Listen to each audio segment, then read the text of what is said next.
தமிழர் திருநாளாம் பொங்கல் பண்டிகை உருவான கதை பற்றி தெரியுமா? ஐப்பசி மாதம் ஆயர்பாடி மக்கள் கோவர்த்தன பூஜை செய்தனர். அதை தாங்க முடியாமல் அகந்தையில் மூழ்கிய இந்திரதேவன் 3 மாதங்கள் கருணையற்ற மழையை பொழியச் செய்தான். உலகமே நடுங்கியது. மக்கள் திணறினர். பசுக்கள் அழிந்துவிடும் நிலை. அப்போது உலகனைத்தையும் தன் திருவடியில் அளந்த கண்ணன் ஒரே நொடியில் கோவர்தன குன்றத்தை விரலில் ஏந்தினார். குளிர்மழை, புயல் எதுவும் மக்களை நெருங்கவில்லை. 3 மாதங்கள் பசுக்கள் பால் கொடுத்து மக்களை உயிரோடு காத்தன. மார்கழி முடியும் நாள் தன் தவறை உணர்ந்த இந்திரன் தலைவணங்கி மழையை நிறுத்தினான். ஆயர்பாடிக்கு மக்கள் திரும்பினர்.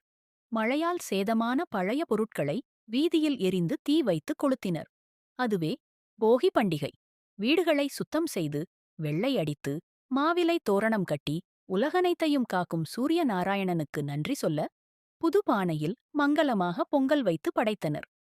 மறுநாள் உணவளித்து உயிர்காத்த பசுக்களுக்கு திருவிழா நடத்தினர். இதுதான் பொங்கல் பண்டிகை.